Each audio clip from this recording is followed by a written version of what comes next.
Welcome back to Gen Z Insights. I'm Glenn. Today we're going to be discussing the 96 Bulls versus the 17 Warriors. Just going over the starting lineups, their benches, their attributes, and who's the better team overall. If you're new here, make sure to like this video and subscribe as well. It would help out the channel tremendously. As well, if you want to put in your comment, let me know who you think is the better team overall. I'll be responding to everybody, so let's jump right into the video here. I did go ahead and I did make a slideshow just to kind of present it and share it with you guys. But we have the 96 Bulls versus the 17 Warriors. And make sure you go and subscribe to Genzinsights INC on Twitter and Instagram. Now I'll be communicating and talking to all you guys there as well. But let's get right into it. So for the Chicago Bulls starting lineup, they had Ron Harper, MJ, Pippen, Rodman, and Longley. A very good rebounding team, a very good defensive team. And as we go through here, I put the statistics in there. Some of the statistics may surprise you. But a very good lineup with, arguably the greatest player of all time, and in many eyes, the greatest player of all time, one of the best defenders of all time in Pippen, and the best rebounder ever in Rodman. Also have a good, great rebounding center in Longley, and a good defender in Harper as well. Obviously, 96 Bulls were 72-10, so that shows their dominance. But the 17 Golden State Warriors starting lineup, they have obviously Steph Curry, Klay Thompson, KD, Draymond, and they had McGee starting in the finals. I think he was a better fit over Pachulia. And I think that was a good starting lineup switch, especially now if you look at where the two careers are.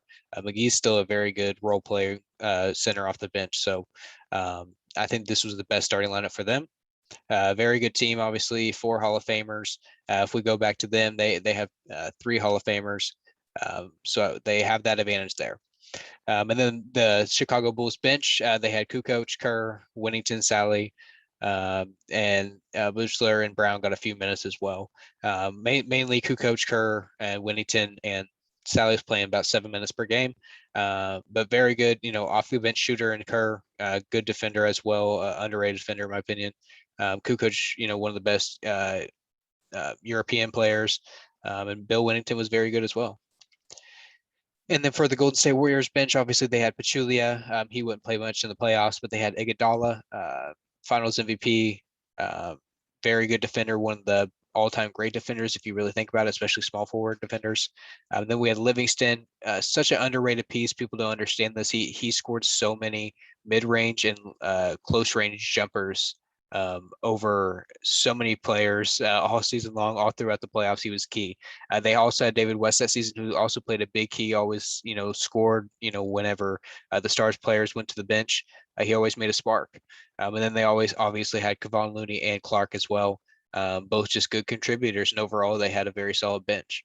They might have had Nick Young too this year, but I think that was 18.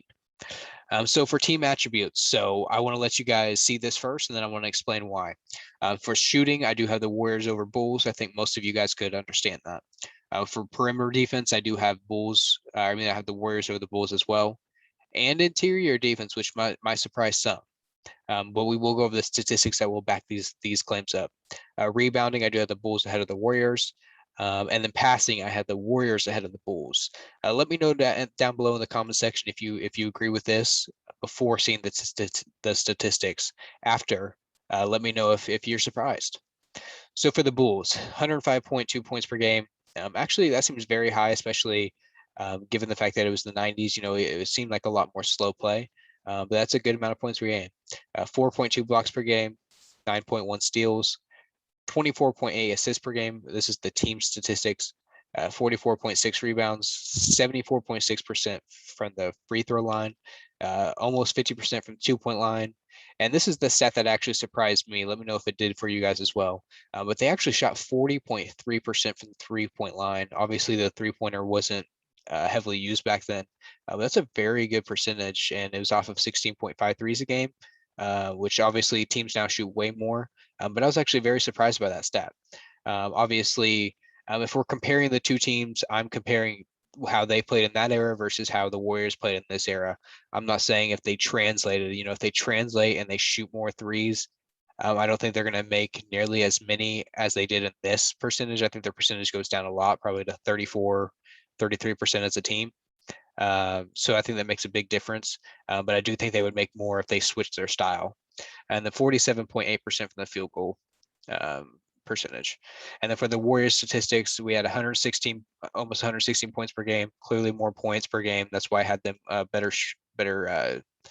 more scoring and better shooting. 4.2 blocks to 6.8 for the Warriors.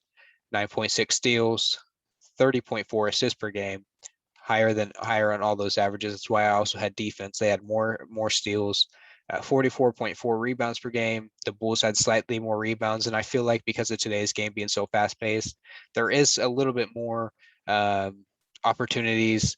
I just feel like there's more possessions in the game. So because they already had more rebounds back then, increased speed with them, they probably would out rebound them. But a better free throw percentage at 78.8, a better 2-point percentage at 55.7, and 38.3% from 3-point range. But they shot twice as many 3-pointers and made basically twice as many, 6.6 to 12. Lower percentage, but they shoot a lot more. It's their shooting is the best shooting we've ever seen, I think, ever in history. I don't think anyone can argue that. Steph, Clay, and KD are three of the best shooters of all time, and because they were all on the court together, they were always so open.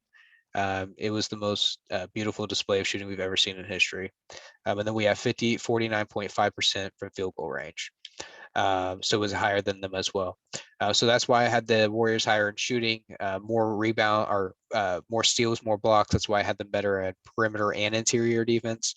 The Wolves, I had them on rebounding because they got more rebounds, like I said, and then way more assists. It was 24.8 to 30.4 assist. So Gen Z Insights conclusion: who would I take in a 7-game series? I did go ahead and I would go with the 17 Golden State Warriors.